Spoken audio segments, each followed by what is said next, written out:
nosun miwitin dalan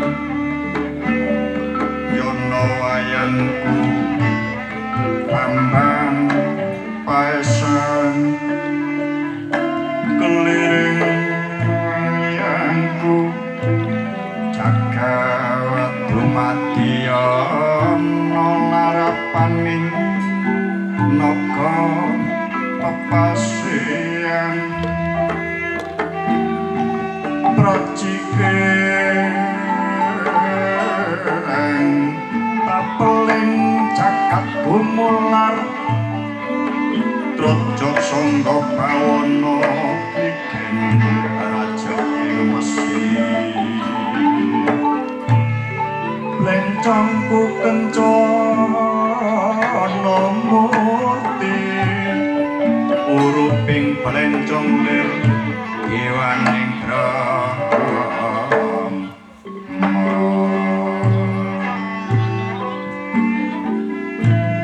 sulaing blencong sangyang surya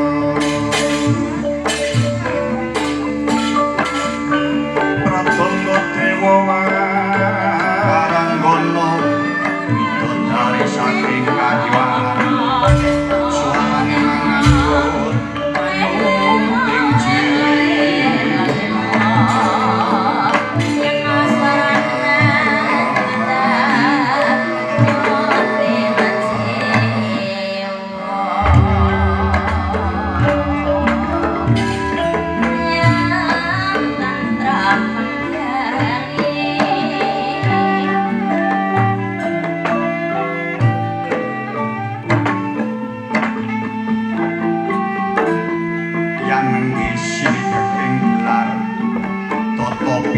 saring bakwana langgeng yakang ringgit perlu gelar carita Buddha jaman purbakala puntita ingkang kangge wiwitani kandha cinarita anyariosaken gelaring negaring Dwarawati seret waekwati Dasawarwa wah pengaraning wadah eka mring sawiji adili luwe dasa 10 purwa wiwitane kandha cinarita sabda raja sasa bakwana mindra sabta arning 7 raja ratu sastra 1000 bawana jagat midra mider Midra sak jagat ngrat pramudita njajal 1000 negari kathah titaing jawata kasangga ing perting kaumpulan nakasa kabeh apiting samudra waya kathah ingkang samya anggana raras nanging boten kadoglan negari Dwarawati tansaya dangu tansaya ketingalipun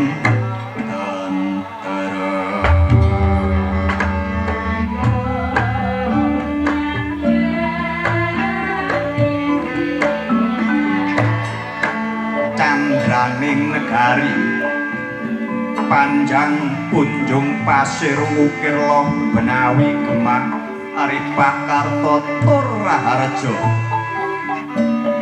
panjang dawa pocapaning negara punjung luhur kawibawaning pasir samudra wukir gunung loh mirawa benawi bengawan arane pranyata negari ngungkurake papan pagunungan ngiringake tanah pesabinan nengenaken benawi ngedepno lelayaran para mangku panjaran agung ketinggal jembar layune negari gedhe katribawane muruk obore adoh tebane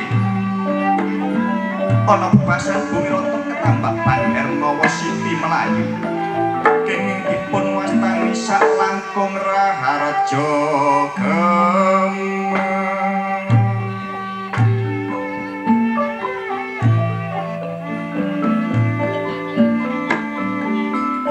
anyariosaken tiyang lumampah dagang layar mboten para Sudakar Agung Senajan to kawula cilik ingkang kula centak ulijo bebakulan dodol godhong, dodol biting, dodol suket mubeng pasar tanpa bondo pisan. Padha seneng atine janji mantep-mantep percaya marang kang darbeng gesang. Cukup den sandang kelayan pangane datang ana ingkang nyandang kecingrangan. Senajan to tiyang manca negari ingkang samya andon beboro. Ketingalipun jejer apipit aben cukit tepung talitis.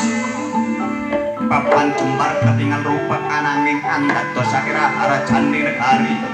Kawula cilik ingkang narispa penggarawaning bumi lumampah pertanian samya mungkul pangolaing tetane.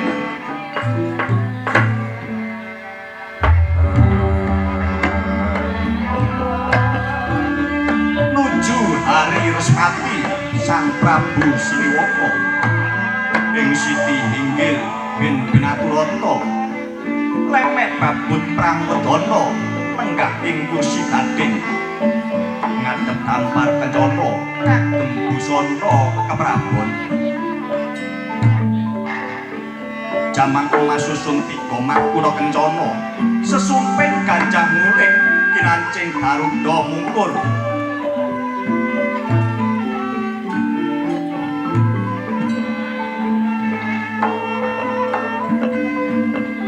Inggih menika Sang Rata Dwarawati Sang Prabu Bathara Kresna kadunungan kulit cemani inggih winastan ireng mulus. Dasare titising Bathara Wisnu ngeja antah kaseba waraka praja Patih Udawa kelawan ingkang Rayi Raden Setyaki Singopulan Jaya Wrestinira tambak yuda Yuyudana inggih Bima Kunting. Boten kantun sawaning putra Dwarawati inggih menika Jayasamba inggih Wisnu Arata. Sawaning para wadyabala tan watun ebah ketawis menawi Sang Nata mandhang Sungkawa.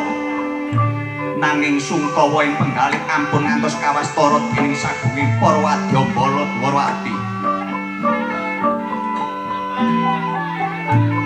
Mangkono ijiling pangandika ingkang dereng kawiyosin lesan saking Nata Dwarawati dhateng Patih Udawa.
selukane wong wayang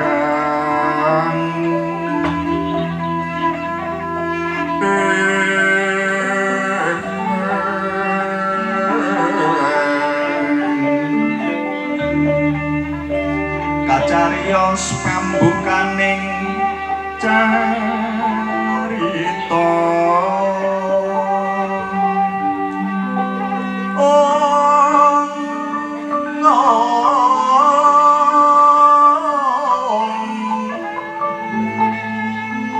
yana kanto isining bawana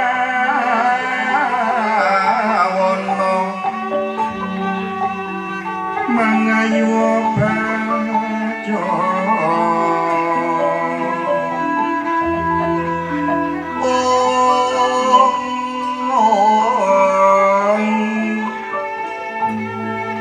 dateng pamriksa sadaya katura prasamya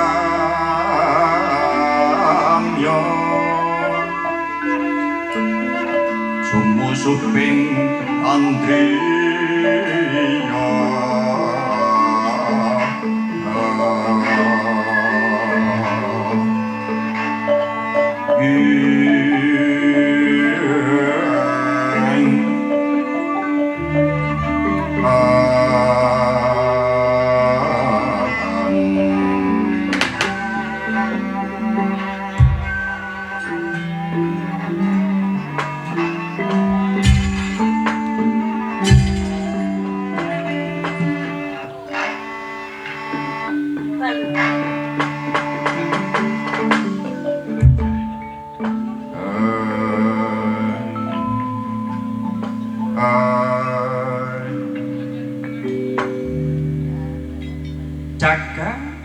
jagat Dewa Bathara ya jagat wasisaning Bathara kang linangkung kowe wadalah mangkuto mangku dhisik Patih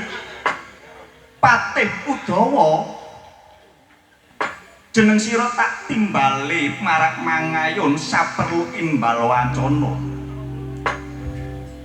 mara kagem matur kang prasaja enak panjenengan ingsun ninglingake ngrena nganglungake jangga ora lahya Udawa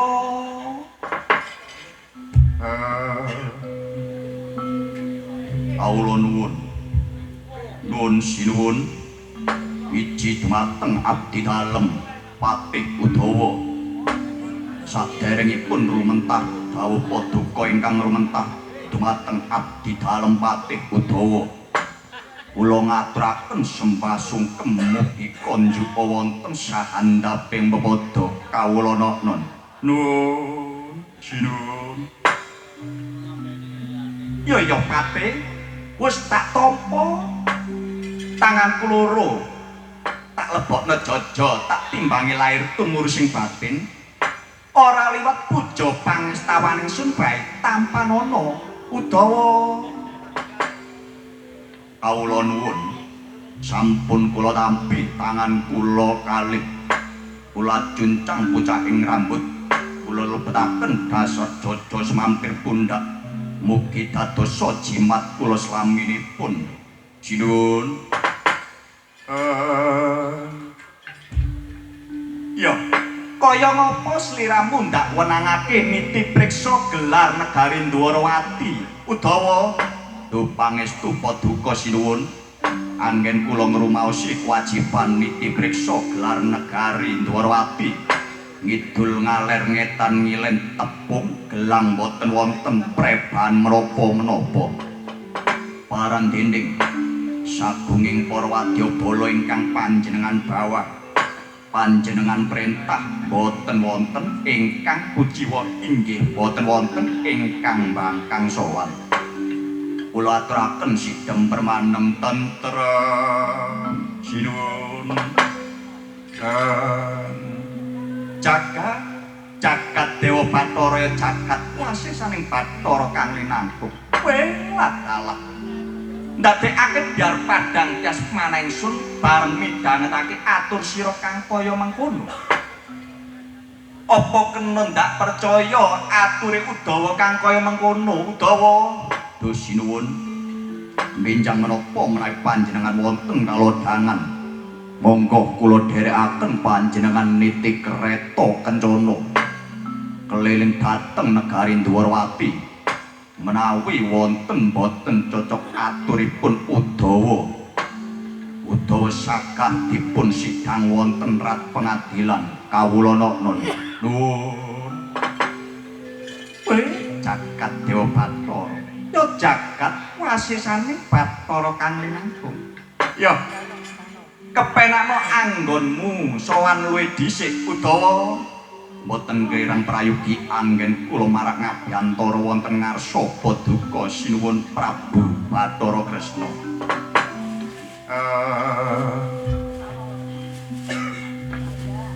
Yayi Setyaki, apa padha becik sak sowanmu Setyaki? Kawula nuwun Koko Prabu Dwarawati, Samira Arja namung sembah sungkem kula kemawon, mugi konjupa wonten sahandaping mawadha Paduka. Kawula nun Jinun. Ya wis tak tampa Setyaki, ora liwat puja pangestawan ingsun wae tampanana ya Yayi. Guru alan anggen kula mundhin dadosaken jimat kula slaminipun Koko Prabu. Kepenakno anggonmu sowan luwih dhisik, mboten kirang prayogi anggen kula marah sowan. Sinun. Samba, Jaya Samba, putrane ingsun Wisnu Barata. Apa padha becik sak sowanmu, Nger? Kawula sinuwun Samira Harja Kanjeng Rama, namung sembah pangabekti kula konjuka wonten sahandaping pepada Paduka. Rama, iya Samba wis tak tampa, ora liwat puja pangestuning Rama wae tampanana ya Nger. Guru alan anggen kula mundi kecadhong tangan kula kekalih dados jimat kula slaminipun Kanjeng Rama.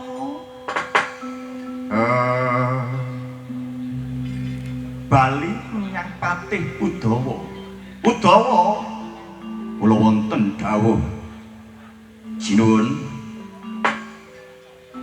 kula wastani panjenengan menika benten kalian dinten ingkang sampun. Sakmenika panjenengan ketingal sundut polatanipun. Menapa ingkang dados penggalih Paduka, pebilih Paduka menika kersa babaraken menapa ingkang dados ruwet rentenging Paduka. Abdi dalem Patih Udawa mugi saged nimbangi ingkang dados ruweting penggalih Paduka. Kawula nun sinuwun tetep sideming jasing sang nata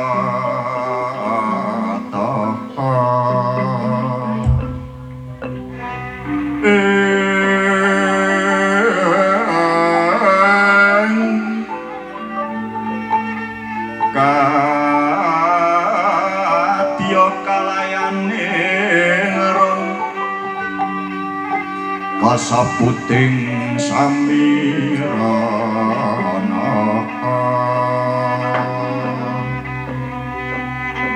mangawur pusing tias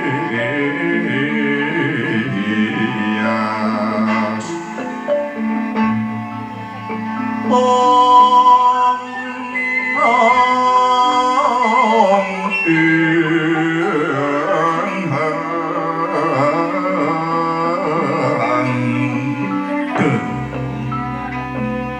sanalendra alon pangandika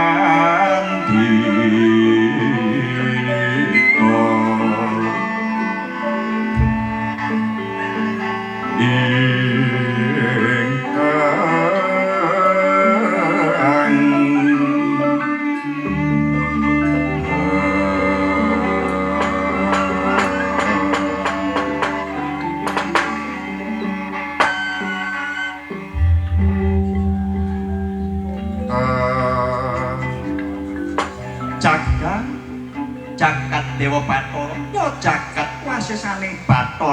rinangkung melat dalak Udawa kula wonten dawuh sinuwun bener apa kang dadi ature patih Udawa ora ana meneh kang sun penggalih mung kejaba Gustimu ayu Dewi Siti Sendari ya Titi Sendari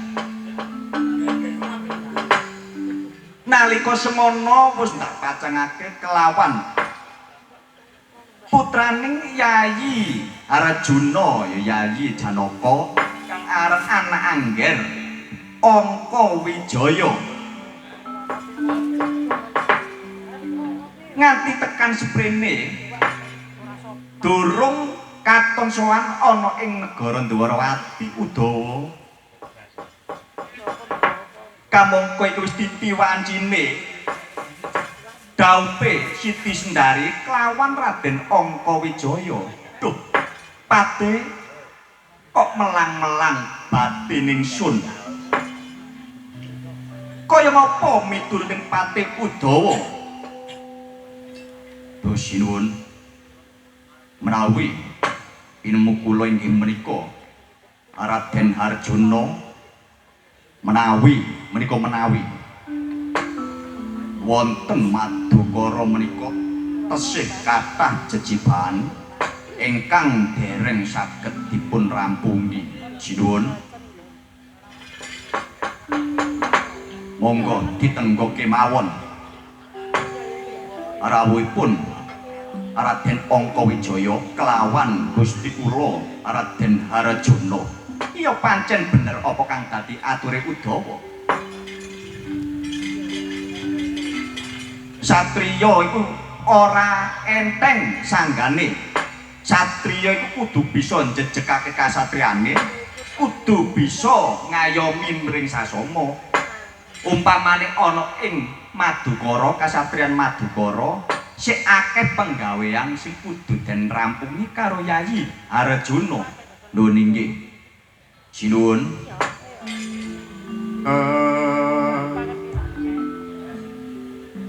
dereng rampung anggenipun wawan gunem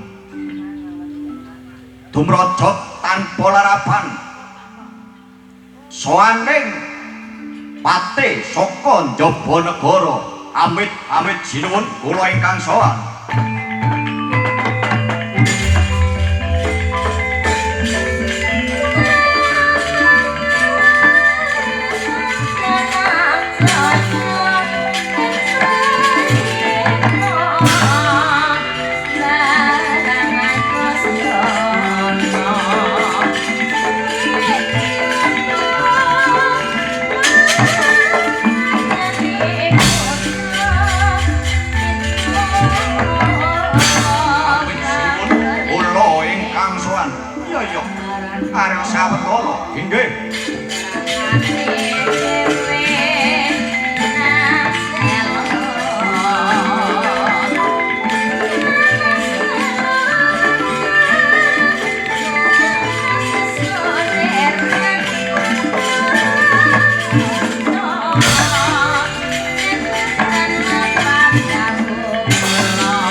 jagat wasisaning Bathara kang linangkung welah dalah durung nganti bubaring pasewakan durung rampung anggon ingsun paring pangandika kelawan para wadya ana ing Dwarawati dumrajeg tanpa laraban soaning satriya sapa iki kawula nuwun sinuwun miji kula utusan saking negari Samudra Lungit jejul kula Patih Gumbiralaya nun inggih sinuwun napa leres menika negari Dwarawati lan panjenengan menika Sang Nalendra Bathara Kresna ya pancen bener apa kang dadi kandhamu wadalah rumaos kula boten kecelik rumaos kula boten kesasar kancik ana pasewakan Dwarawati nun inggih kula menika dipun nutus bendara kula Sang Prabu Candra Kilasmara saperlu maringaken nawala dhateng Paduka sinuwun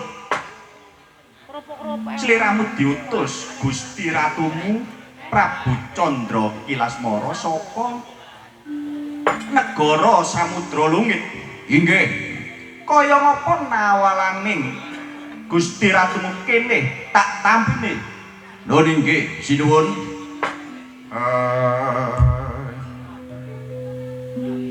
sumedhot pandhaming sang nata enjang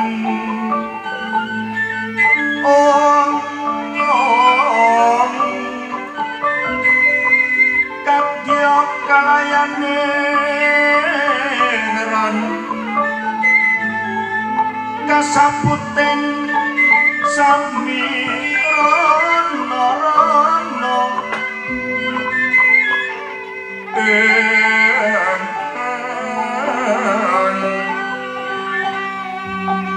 mangawur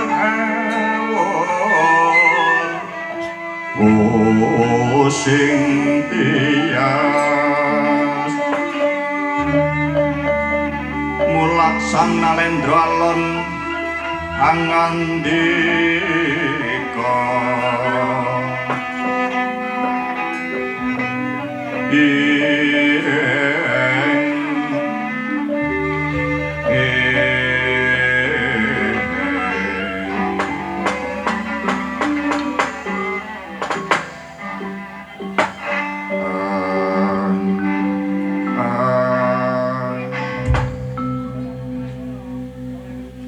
kacarita nawala sampun katampi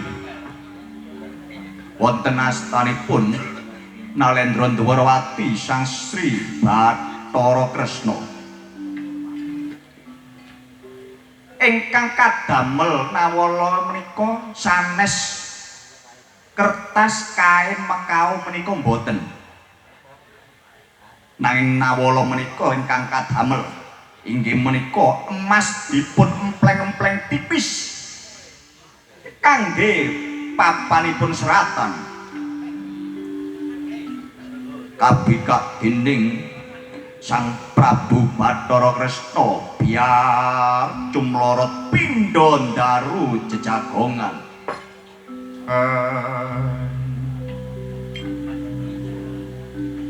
kok dipun serat ngangge aksara Jawa kuna pego Latin Arab menika mboten dipun serat ngangge aksara sandi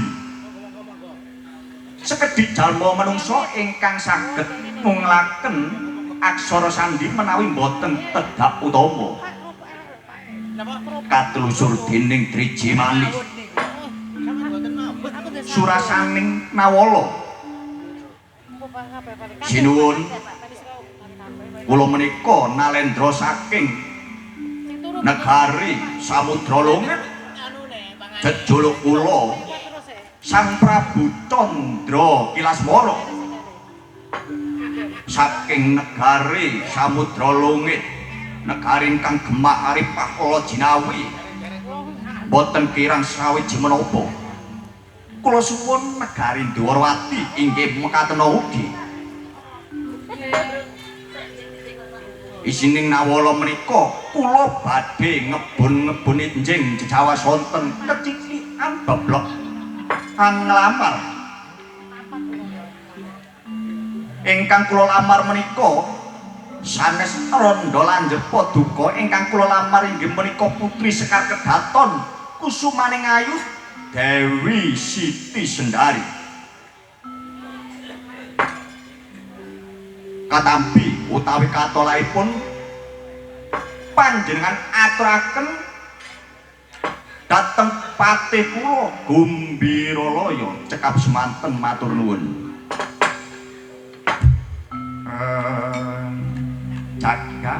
jagat Dewa Bathara jagat kuasisaning Bathara kang linangkung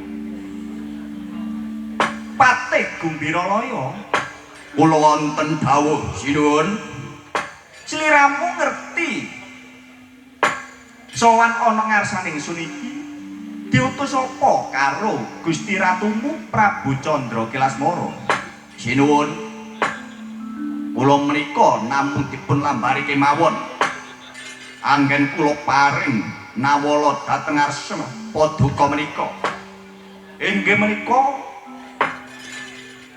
badhe nglamar Putri Sekar Kedaton putra panjenengan sinuwun iya pancene bener apa kang dadi kandhamu lajeng kados pundi sinuwun panglamaranipun Gusti kula Prabu Candra Kilaswara ketampi napa katolak menawi katampi negari Dwarawati banjir donya bakal sugih panjenengan ngersakaken menapa kemawon bakal kasempatan sinuwun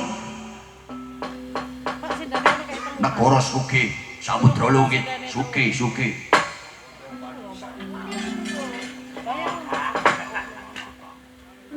menawi panglamaranipun Gusti kula Prabu Candra Kilaswara katolak panjenengan mangertosi piyambak watek watune tiyang sabrang sepinten kadigdayane wong Dwarawati sepinten jembare negari Dwarawati badhe kula jangka sak wadyabala kula monggo ampun mendel mawon panjenengan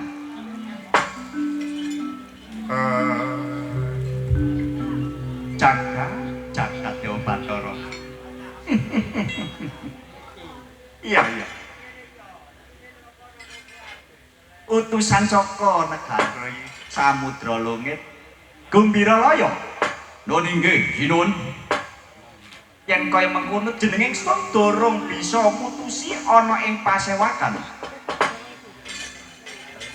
metu nang jaba enten ana madyaning alun-alun negari Dwarawati ing kono mengko bakal ingsun putus kaya ngapa bakal tak trimo apa katolak nun inggih ampun dangu-dangu sinuwun ampun dangu-dangu enggal dibubaraken pasewakan menika amangka niki wau mlebete sampun dalu aja kuwatir bakal tak putus metu nang jaba lho niki sendika ngestokaken dawuh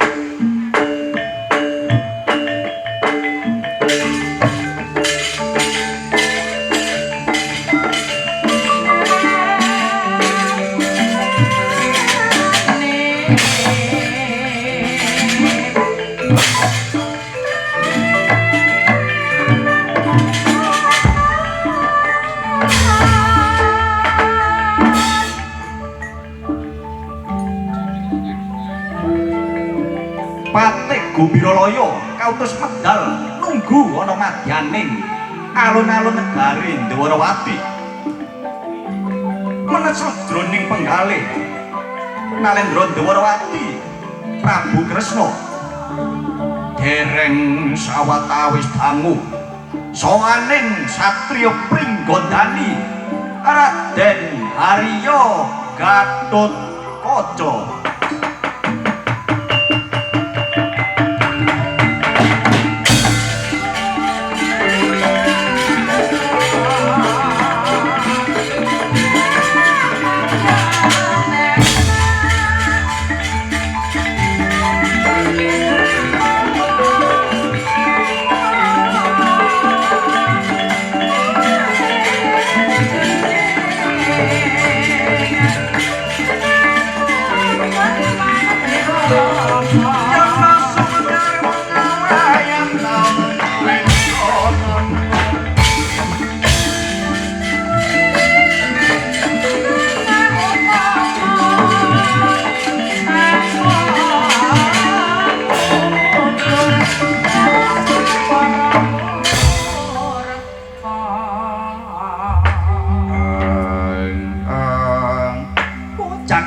Batara ndadekake kadyat kasmana ingsun sowaning satriya Pringgondani anakku Gatotkaca. Kawula nuwun Kanjeng Wandawati saderengipun kula ngaturaken sembah sungkem mugi konjupa wonten sandhaping pepodo. Ya wis tak tampa Nger, ora liwat puja pangestuning wae tampanana Gatotkaca. Nggih Guru Walan anggen kula mundi dadosaken jimat kula paripi. Gatotkaca sowan ana ngarsaning sun ana wigati apa? Sinuwun Kanjeng Dwarawati. Kula menika kautus dening Paman Arjuna inggih Paman Janaka sowan wonten ngarsa paduka. Saperlu paring pirsa dumateng paduka Kanjeng Wa. Paring pirsa apa, Nger? Menapa dinten samangke adi kula Yayi Angkawijaya inggih Abimanyu saged ngarak dhateng negari Dwarawati daup kelawan Dewi Siti Sendari.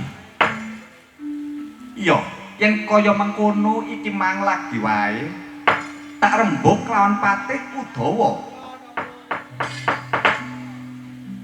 Kok wis Madya Candra ora ana kabar saka Madukara, ora ana kabar saka Yayi Harjuna, jebul sliramu iki mau diutus pamanmu. Lho nggih. Ya, yen kaya mengkono bali menyang Madukara aturna marang ngarsaning pamanmu Arjuna besok bisa ngarak Angkawijaya ana Dwarawati, nanging dinane iki ana pawongan kang bakal gawe rusuh ana Dwarawati. Lagi wae nglamar Gustimu Ayu Dewi Siti Sendari. Kamangka tak utus metu ana njabane pasewakan, tak utus nunggu ana ing madaning alun-alun negara Dwarawati. Mula kang saka iku Nger, Gatotkaca kula wonten dawuh metu nang jaba papaken utusan saka negara Samudra Lungit yen ora kena dielingno sarana alus dikasar wae ora apa-apa. Lho niki dinten menapa kula bunal aja ngenteni dina sesuk. Iki dina mangkata, Nger. Lho niki ngestaken dawuh paduka Kanjeng Wa kula nyuwun pamit lan nyuwun tambahi pangestu. Aja kaya bocah sun pangestoni Gatotkaca.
Kula wonten dawuh sinuwun mekto nang jaba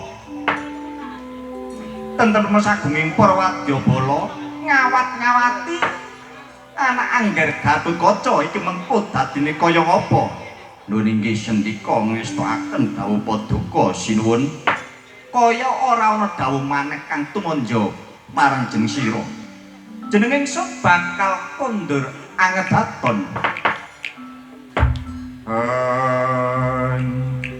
paripurna dawuh pangendikane Sang Nata jengkar saking kursi gading kondur dhateng kedaton tur kedatulaya kaya ngrancak ana kondure Sang Nata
negara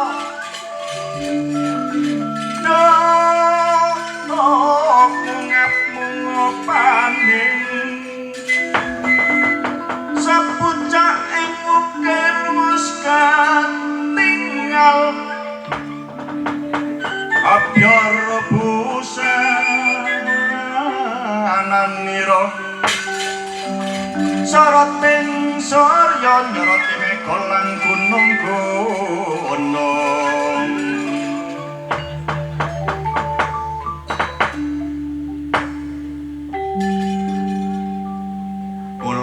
kulung mangalor ngidul ngetan tingkaing para wadyabala ancak cinebat candrane pancawalang cinebawatang kaya ana walang kena tebaing watang pating bleber pating pencolot pepindhan le selo bragiti selo araning watu bragiti semut kaya semut mrambat ana suwasaning watu nglidir tang ana kendhate barisane para wadyabala uga kaya mengkono bekakas tumpak ligang ayunan pimis kolang kaling bedhil pasar tulak dipun pepeti aja nganti nguciwakna negara kocap carita ing madaning alun-alun negari Dwarawati Pati Gumbiralaya ngawe sagunging para wadyabala kaya jedhol-jedhol madyaning alun-alun negari Dwarawati.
ana karna karni suku nyoloro watekono dadya wijiya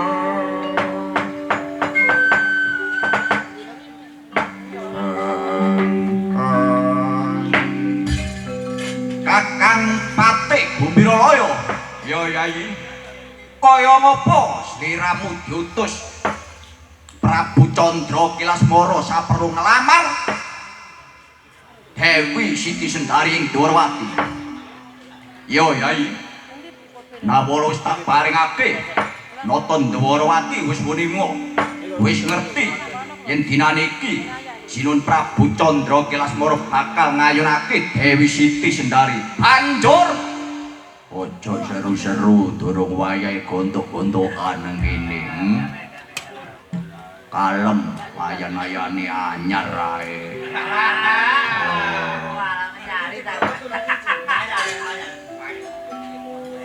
Wis menengo saking semangate. Yo karepmu. Banjur kaya ngopo Kakang? Aku dikongkon nunggu nek madyaning alun-alun negara Dwarawati. Putusane ana ing madyaning alun-alun, ora kena den putus ing pasewakan. Yen kaya mengkono yo. Ae ditunggu nek madyaning alun-alun. Yen ora diparingake sisan digawe karang abang Dwarawati. Lho, kae sapa? Katon satriya Gagah Prakoso mencorong dadane. Endi? Iku. Oh, ladalah. Ana pawongan Gagah Prakoso kancik ana ing alun-alun. Coba papaken sapa apa menawa iki putusane nata Dwarawati. Ya, Kakang.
paningalnya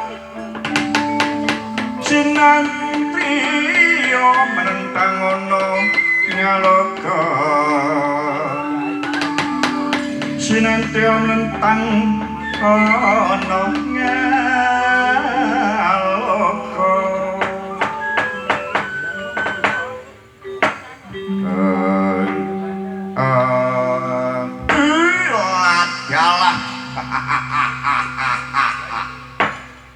ono satria bagus Kakak Prakoso dadane nyemromong sapa kang dadi namamu? Weh. Ditakoni juwereng Satria bagus sapa kang dadi namamu? Wis ganteng gagah kok dalange. Satria Pringgontani Aryo Gatotkaca bali sapa kang dadi aranmu aku tumenggung Galenggaraja yo kancik ana madane ngalun-alun negaring Dwarawati ana perlu apa Gatotkaca den utus Kanjeng Dwarawati Kanjeng Bathara Kresna saperlu nyatakake ana pawongan saka negara Samudra Lungit arep ngayunake Dewi Siti Sendari. Dasar para nyata iki wonging iki kegeduking praja Samudra Lungit tumenggung Galenggaraja dinaniki Dewi Siti Sendari wis den pacanake kelawan Yayong Pawijaya putra saka kasatriyan Madukara ora peduli dene aku bali menyang negara Samudra Lungit kudu bisa boyongi Dewi Sendari tak kira sliramu iki gak ana gawe golek gawe gak ana perkara ndeder perkara aku ndeder perkara yen kaya mengkono Gatotkaca kudu bisa mungkasi perkara ladalah aja kladuk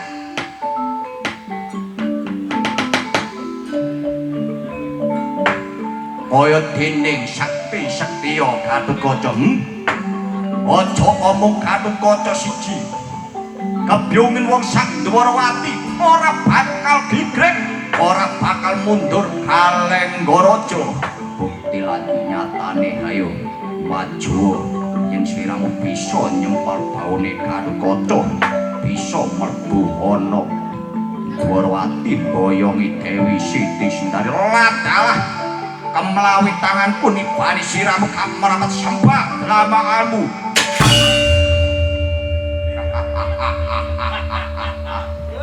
lumayan tangannya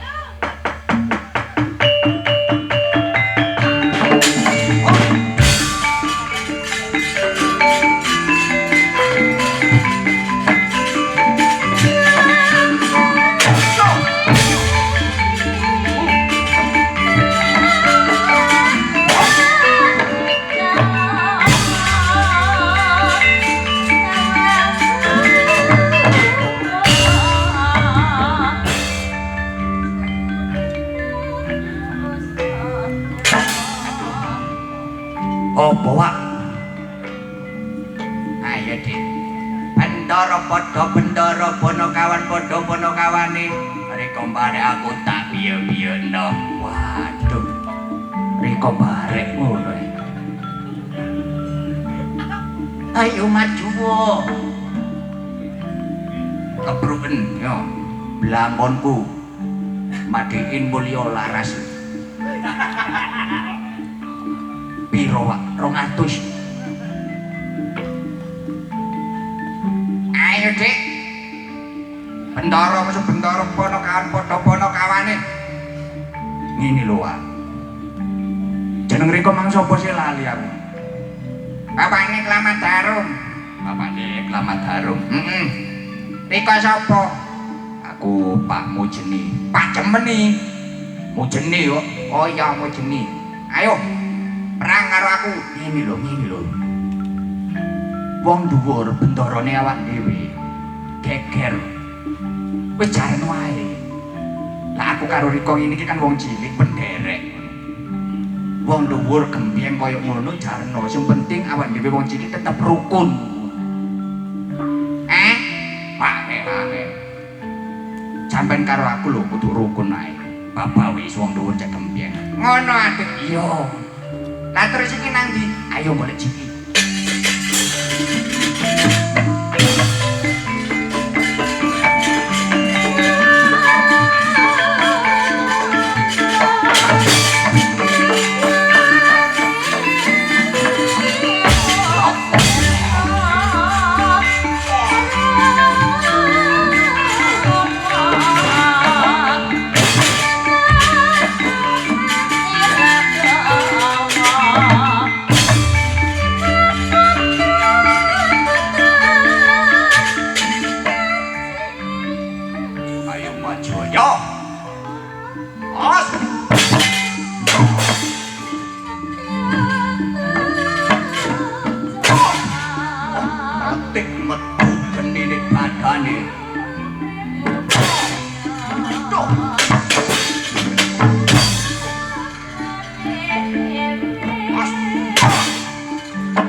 Pak Mujeni lan Pak Mundu. Kula wonten dawuh Ndara. Kula wonten dawuh Bose. Satria Pringgondani Kanut Kaca ora kena den sepelekake para kawan. Lho, nggih. Menika Satria Pringgondani dasare kembangi Pandhawa ya jagoning Dewa Suralaya. Raden Gatut Kaca iku angkatan udarae Ngamarta. Angkatan udara ya apa sih? Lah iku nek munggah ing Dirgantara ngene iku, Cak. Awakmu apa ya ngerti? Ngrapal aji ape tuwi ngene iku. Wah, wis kemreket kemrincing. Kaya penjalin salatun ketendang samirana kreket kreket krincing krincing. Oh.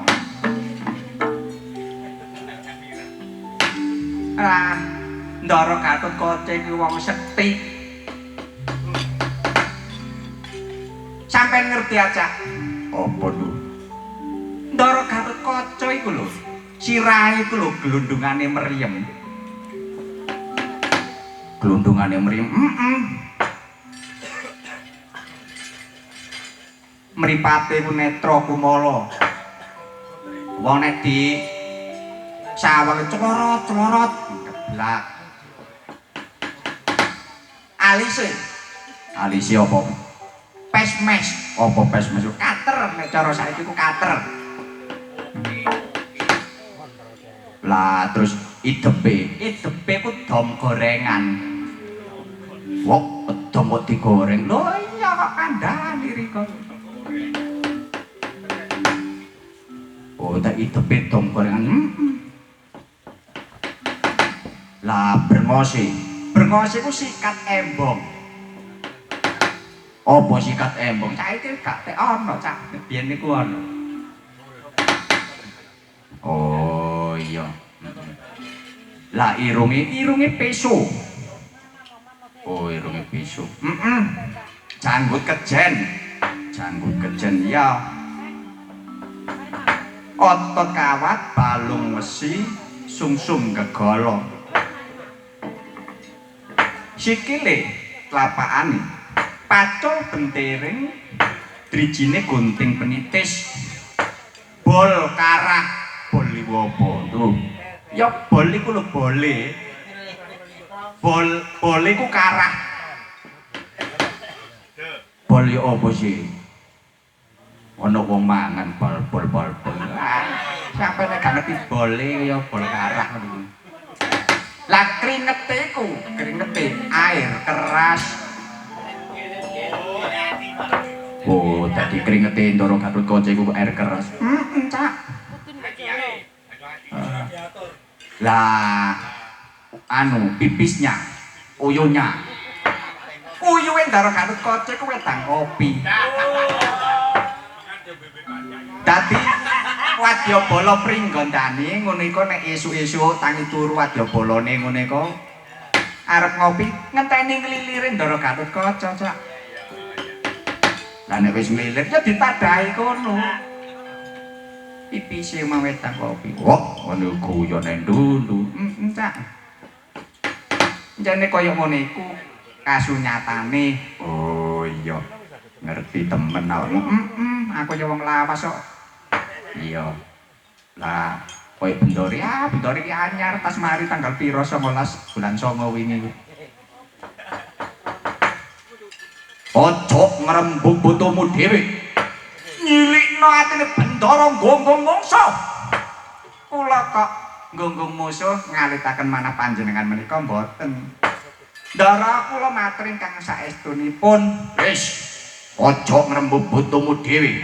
Ngene, ana mburiku. Wis nduk ayo ditutno ae nduk. Melu Bendara anyaran ngene iki. Iya, Cak. Donge kena dielingno ya alhamdulillah. Nek gak kena dielingno wis dongak nendang remek ngene lho, Cak. Kapok. Angel-angel gak sili-silian. Saha hae. Gatut Kaca.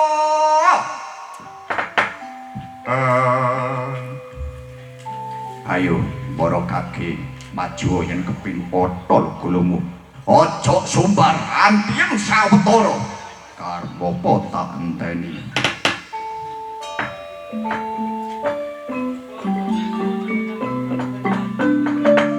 Menesuk ing penggalih Alenggaraja. Wirang jroning penggalih rumangsa kedengser dening satriya Pringgondani Gatotkaca. Mleru-mleru mripate. Meringis-meringis ketingal untune kaya wesi marigen garenda. Beber kuwanene silep kebatinane. Toko kramate tandange gindrut sajak kaya banteng keserempet pelor awas.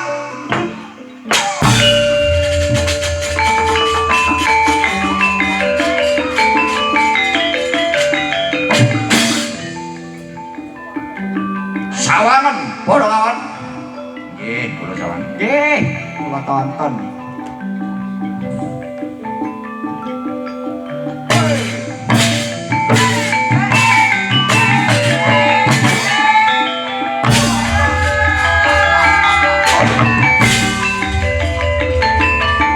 Ayo, hidup mundur. Iya, Cak.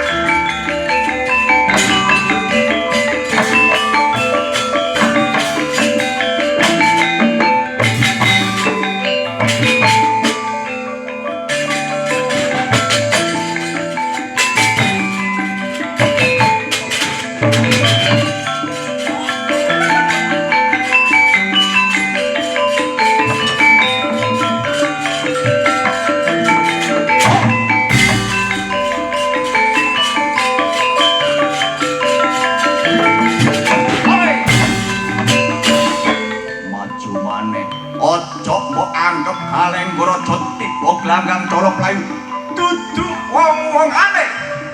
Maju.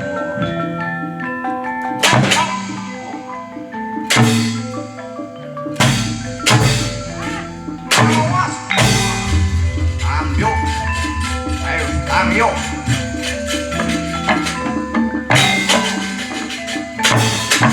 Oi.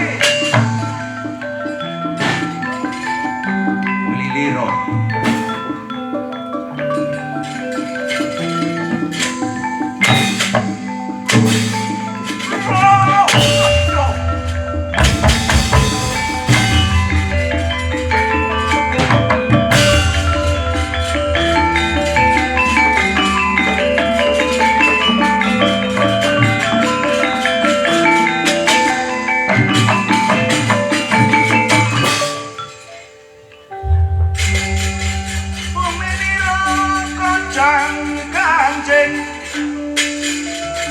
Langit biru gelap-gelap.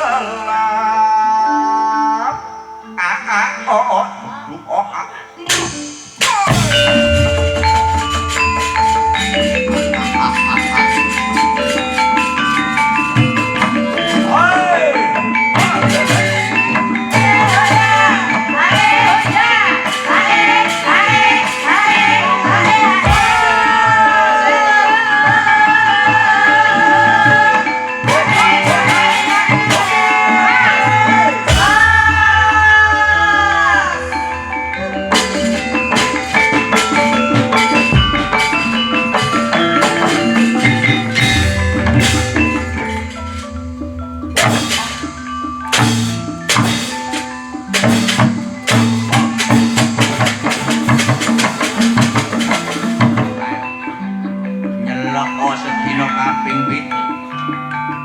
Ora bakal iso ngasorake Alenggaraja.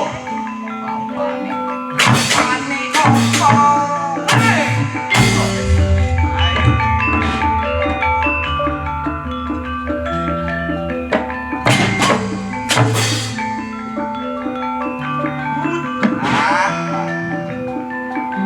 Nek mangkene kon jomplang saiki wis apal.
daniro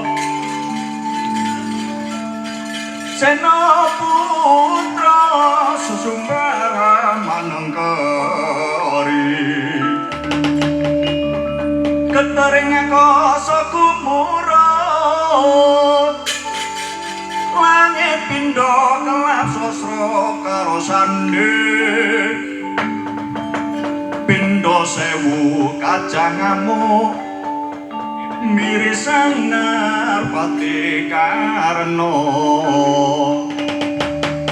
Sena putra tuhu sekti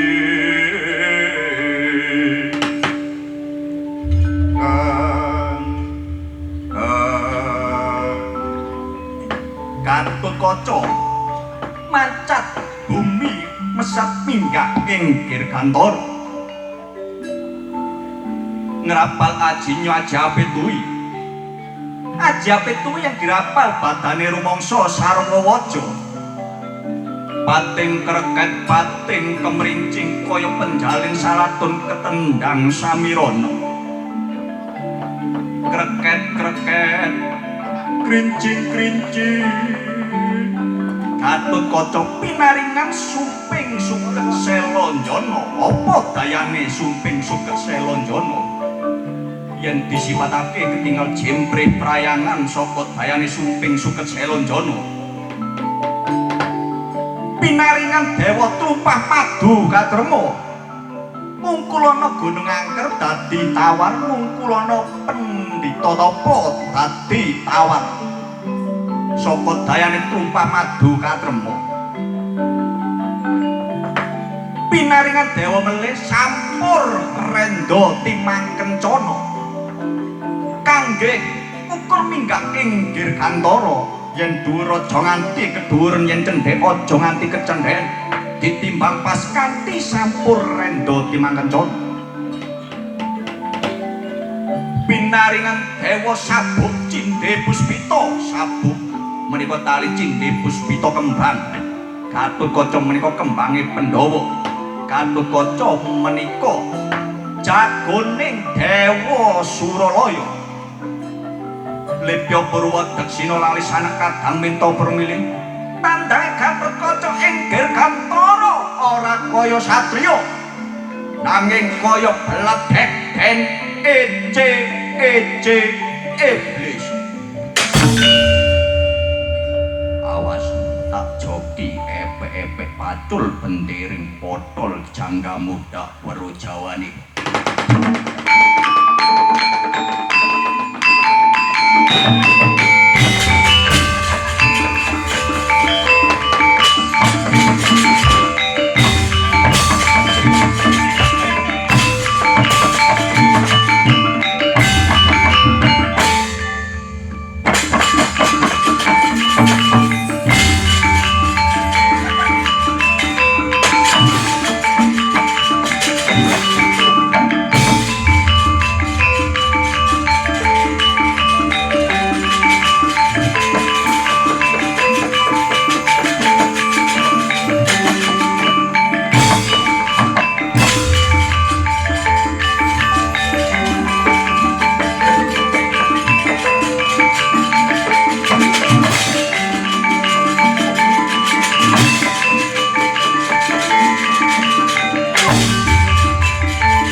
gantian nyambut gawe. Oh. Ngono mau sumbare bengak-bengok. Cangkeme mangap-mangap. Wah. Wah.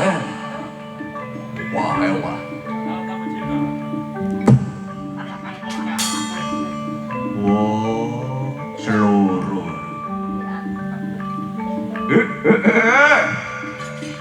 Batut Kaca. Ayo, mudhuno. Munggah papan awang-awang. Mudhuno papan jembar. Munggah papan awang-awang. Gatut Kaca licik wedi mati. Awas tak joki aja mlayu duduk wong-wongane ah. Oh.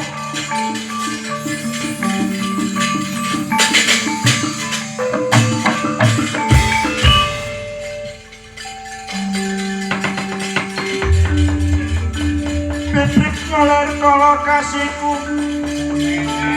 kelangkan nur noler bintang ong gero-gero lera panas pati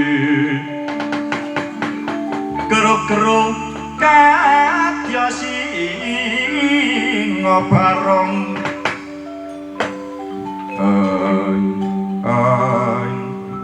sapa wujudan raseksoi aku kala Durakom keseting Gustiku Prabu Candra Gilasmara.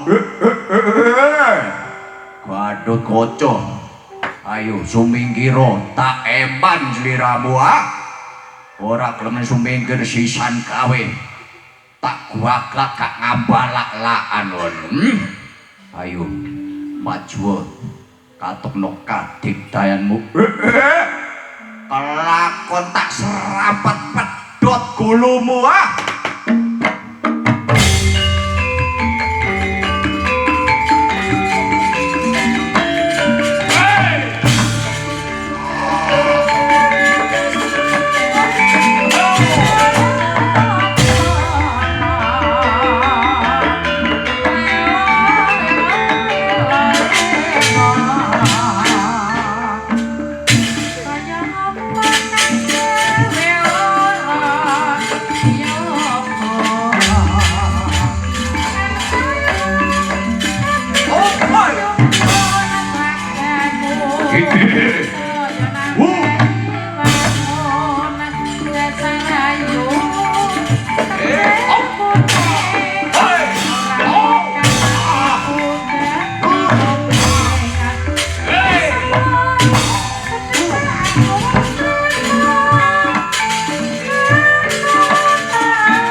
Sik ngaso dhisik ah. Perang tok wis mang. Ngombe sik.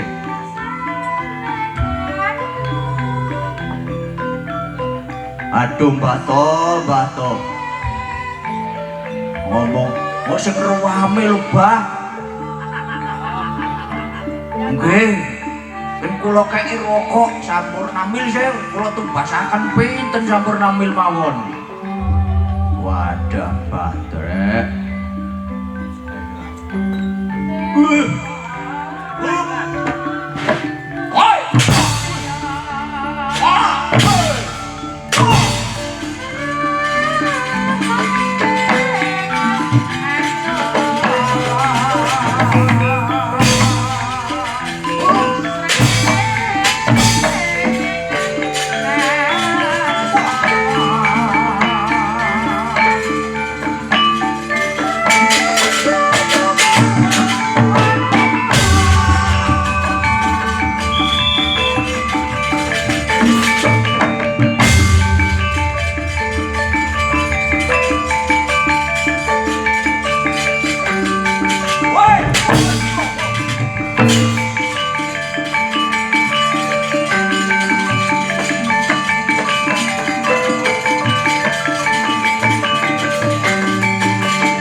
Wadyabala Samudra Lungit ora ana sing bisa ngasorake kridane Ndara Gatotkaca. Iya, Cak, wis wong sabrang ngene iku wis. Omonge tok sing akeh bengak-bengok cangkeme ombo-ombo. Ngomong buanter tapi ya gak ana nyatane. Oh iya.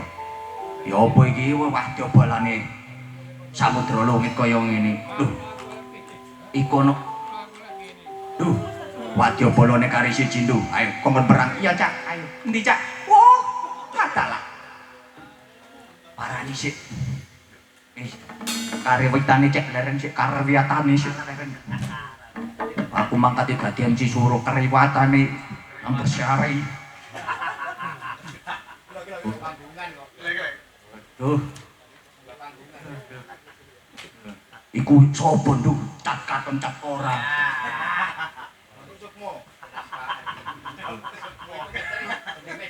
Wadyabala sapa nduk? Endi, Cak? Nah iki. Oh. Iya cat katon cat ora. Jane Wadyabala Samudra Lungit iki werna-werna. Ya ana sing buta, ana sing brangasan, ana sing bangsane jin. Tapi bangsane jin iso ngoyo nduk. Lho. Ngawater nguyuhi leme semut lho. Masalah mau tal kabeh ngroyo. Iki lho munggah-munggah nang bokong bareng ta. Yo boy. Ya apa Cak? Ngali yo rada ngado didik. Dan ono kono. Wah, iki nek gak diseret dibelain. Wong kancane perang kok enak-enak. Oh yo pelototine wis entek anyang-anyang ta yo opo iki. Kanten entek wae serete ae.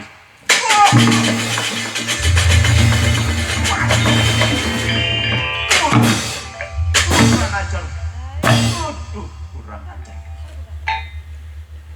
Bono kawan. Niki sinten? Aku. Jim ngono Jim ngene. Apa tak jenenge? Jim ngono Jim ngene. Jeneng apa? Lah ya kok maksa wayang gurung dadi ya digopok.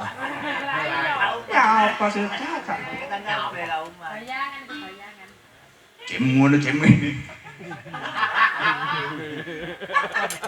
Aku wayang karku tak bulas sing ngirim gering. Ati kirim-kirim. Akhire ya iki jenenge Jim ngono Jim ngene. Anyari. Somo. Lawan Satrio Pringgondani Raden Gatotkaca. Pringgondani Gatotkaca. Nggih. Endi? Temriko alun-alun negara Ndiwarawati. Yen kaya mangkono. Undura. Tak papake ngono kawan. Nggih, cak derenge jenengan mapang Ndara Gatotkaca niku resletinge niku dikancingno riyen. Yen boten lho iya lali. Wah. gak ngono lho, iya rusak lali aku wis meneng wae kono. Ah, blebete jarik lho, wis. Masih ngono gak ketok bentuke anu ku yo apa? Wah, aku jem ngono jem ngene, bang ngono bang ngene. Mundur. Walah, wis. Tak tau ndang tepak. Melo wong diatur ora lho. Sok dipaniki tok matamu. Matamu. Wis nomen. Pripati tok ketap ketip. Pun jenengan maju. Weh. Amuk Surabrata Jayamrata Garuda. Lakon aku mati dening tanganmu. Lho walik. Lakon on mati dening tanganku ngono. Yo. Sliramu mati dening tanganku lak wonten. Yo walik. Ayo. Ayo di tutna itu kak diringi kerawitan cak nggak usah cak istirahat sih ayo atut waca maju lakon mati dening tangane jem ngono jem ngene ayo endi karo waca aku nangin oh iya kebablasan aku tidak roh kamu di sini sopo iki pawongan tekaton dat ora jem ngono jem ngene ya ayo paju wedi kon karo ciri kon gilani kok gilani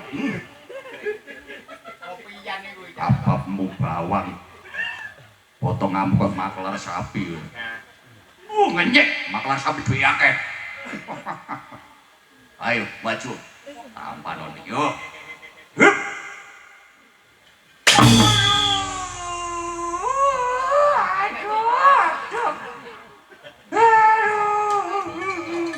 Pono kawan. Apa sampai nangis jemun jemene nangis. Tangane kono kanca antep. Nipani siraku kaya pecah-pecah. Utau tekun. Lho alah wong carine sekti kok dikepruk pisan kok. Sambat nangis. Loro meno kawan. Ngenten lho carane niku. Ya apa? Sampeyan kin Kalendara Gatotkaca sampeyan tukaken ndak sampeyan ndasmu sirah. Iya bener sirah. Aduh, suaraku paling malih kaya kene. Ngenten lho. Sampai tukaken siran panjenengan dikepruk Ndara Gatotkaca brus sampai warah kak loro nggih ayo jotosen maneh prasamuga mbala kak loro nah ngoten ayo kak loro prasamuga mbala jotosen maneh nah ngoten. Lah nek kok suwe-suwe tangane Ndara Gatotkaca niku kesel, pegel ngamplengi panjenengan, jodoh panjenengan. Ndara Gatotkaca rumangsa wirang sampeyan candhak sikile, sampeyan keplekno bantala. Sampeyan aturaken wonten ngarsane Prabu Candraki Lasmara. Damel bebandan menika saged garwa Dewi Siti Sendari panjenengan angsal panglembana bayaran panjenengan diundhakaken ping 17. Ah ngoten. Yo. Iya. Kaya ngono mang dadi sumbar kaya ngono. Nggih. Tak paranane. Ya ambek ditintingi titik-titik.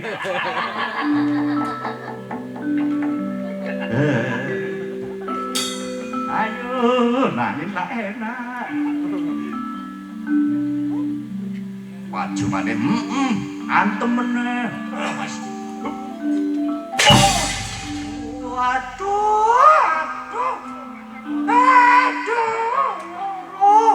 Kak loro, yo lalian kak loro. Prasamu gombal. Jotosen maneh.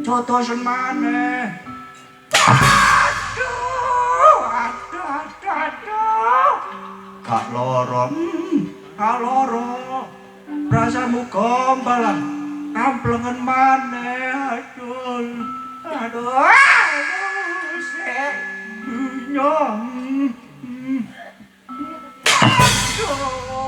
aduh Kak loro engko sik loro teh ya berek kono kawan nih loro Kak loro ayo prasamu joto senah gak gombal balik aduh yo koyoke utakku wis mari iki kono kawan aduh loro kabeh aduh joto senah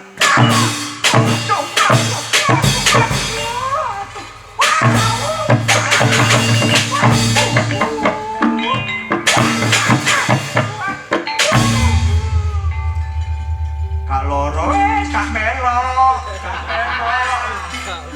ayo pendoro kabeh wae doro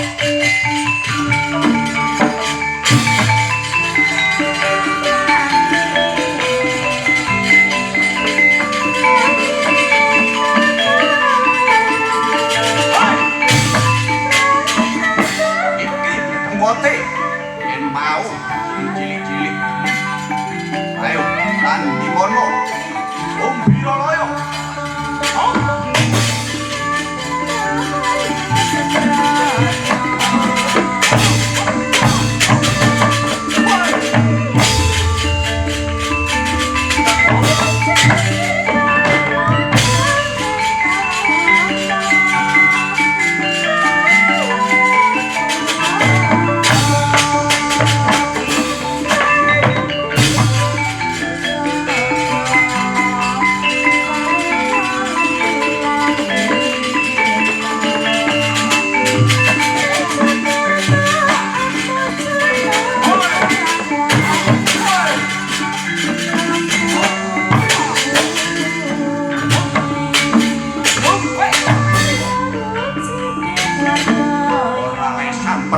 Lumbuha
Taman Kabutren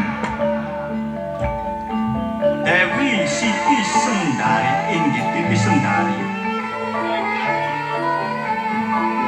nembe sungkawa ing penggalih karana Sang Raden Angka Wijaya boten enggal-enggal tumuju ing Negaring Diwarawati saperlu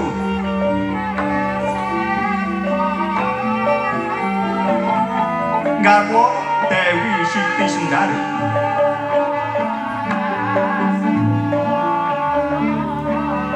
Ketinggal pucem pasuryanipun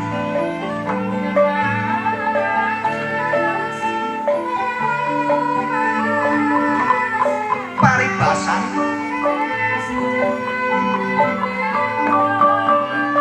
saring boten sekeca dahar boten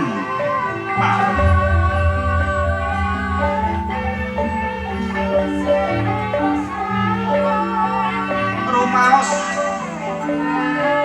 tawa jroning uripipun dereng sawetawis dangu rawuhipun ingkang rama Putra Diwarawati Sri Narendra Bathara Kresna.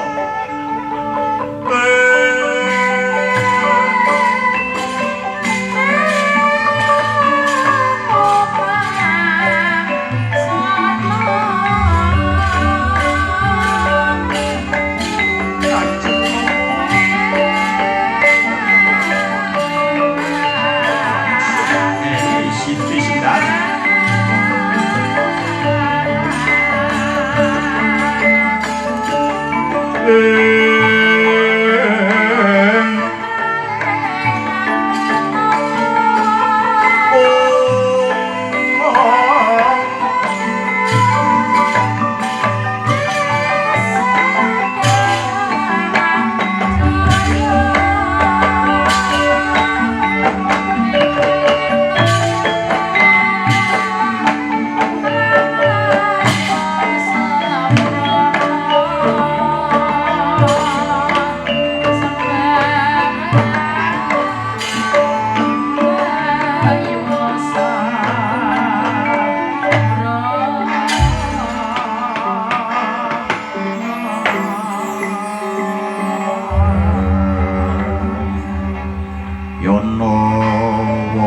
Ayu-ayuning kejamak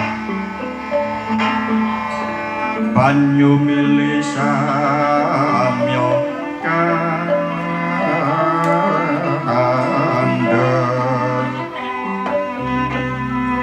lunglungan samya manglungira abeti ana sang ratuning